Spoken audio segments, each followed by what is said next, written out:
Ya está en el estudio Eunice Rendón, ella es coordinadora de Agenda Migrante y experta en temas de migración, juventud y seguridad. Es maestra en Sociología Política y en Políticas Públicas por el Instituto de Estudios Políticos de París, de donde también obtuvo su doctorado en Políticas Públicas. Estuvo a cargo del Instituto de los Mexicanos en el Exterior y también fue funcionaria en la Secretaría de Salud y en la Secretaría de Gobernación. Tú ya la conoces, ha estado por acá dándole seguimiento muy puntual a ahora el tema de la crisis humanitaria con los niños detenidos en la frontera, pero desde la llegada de Donald Trump has hablado del tema migrante. ¿Cómo estás? Muy bien, Genaro, gracias.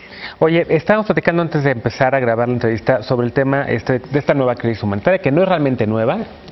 Escribiste un ensayo en Nexos en donde te refieres a ella desde el 2014. ¿Qué es lo nuevo? ¿Qué es lo que estamos viendo ahorita en estos momentos? ¿Son las imágenes en los centros de detención que no habían salido? Creo que sí, el hecho de que se hayan filtrado estas imágenes y audios sensibilizaron al mundo sobre un fenómeno que ya sucede.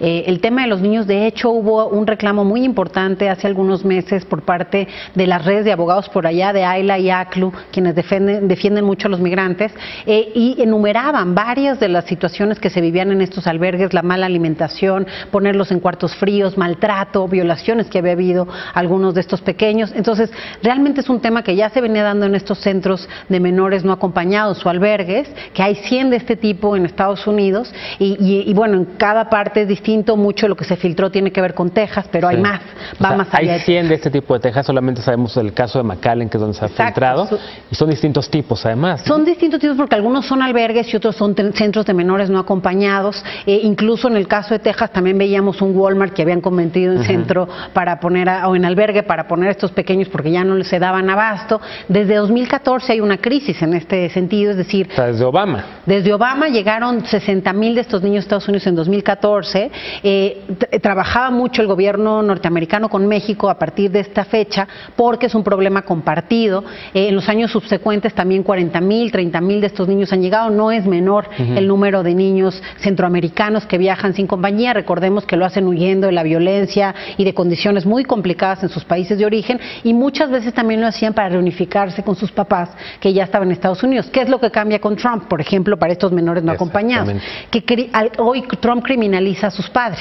Entonces, antes llegaban literal, y a mí me tocó estar en uno de los centros de McAllen, con una dirección, y las propias autoridades norteamericanas referenciaban a esos niños a sus casas o con sus padres. Hoy esto no sucede porque es un crimen para el padre que el hijo llegue de esta forma. Entonces, los dan hogares sustitutos. Ya veíamos otro escándalo hace algunos meses, que se perdieron el rastro de 1,500 de estos pequeños que habían dado a hogares en adopción o sustitutos por parte del Departamento de Salud y de Refugio en Estados Unidos, y bueno, muchos de ellos también escapan para así reunificarse. Entonces, realmente es un tema más complejo del pedacito que vemos, que es muy grave, ¿no? Claro. Estos 2,000 menores que en 6 semanas fueron detenidos por la política de Donald Trump, que además nos amenazó Jeff Sessions también hace algunos meses en San Diego, diciendo que aquel que intentara ingresar lo iban a separar de su familia. A mí me tocó recibir a una mujer en Ciudad Juárez con una desesperación terrible porque el propio ICE le había dicho, la policía migratoria, le había dicho que por haber intentado cruzar, a ella la regresaban por Juárez, pero que a su hijo lo iban a regresar por el punto más alejado de esa frontera para que fuera una lección,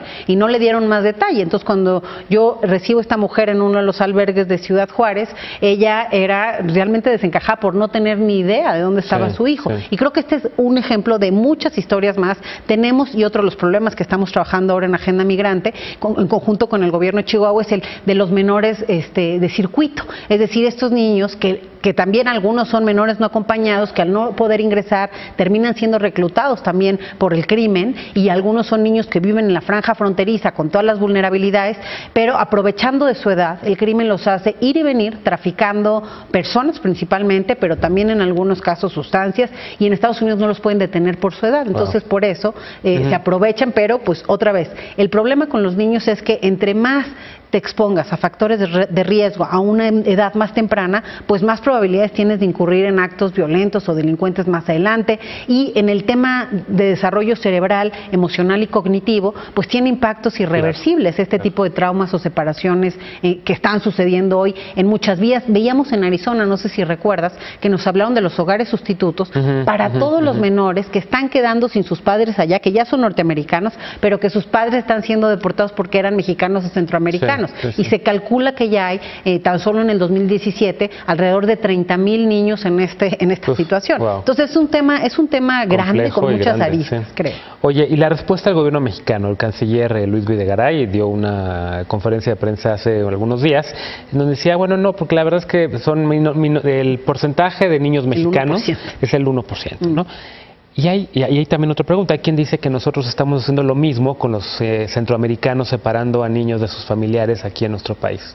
Mira, creo que primero que nada, qué bueno que el gobierno mexicano salió en contra de esta decisión de Trump, qué bueno que hay algunas cosas que se están haciendo, como vi recientemente que se va a dar la CURP también a algunos centroamericanos, pero creo que no hay que minimizar, y a mí me parece que a veces intentamos minimizar desde el gobierno diciendo que el 1%, claro, de los casos de las últimas 6 semanas, pero como te digo, este es un tema que viene muchos años, que en esos menores acompañados, aunque la mayoría son centroamericanos, sí hay mexicanos, de los niños que se han quedado sin sus padres allá, hay muchos mexicanos también, y de estos menores que los utiliza también el crimen, también hay mexicanos. Entonces, y además, aunque fuera uno, creo que tenemos que poner atención en un tema tan sensible, tenemos que ser solidarios con Centroamérica, y ahí viene el tema de México. Nuestros albergues no son mejores, es decir, los centros que también tiene el INAMI parecen cárceles también, hay que decirlo, también muchas veces tienen menores, expuestos a los niños ahí al sol, en fin, hay rejas, o sea, yo he estado en un parque, ¿no? Lo que falta es que salga un video nada más, ¿no?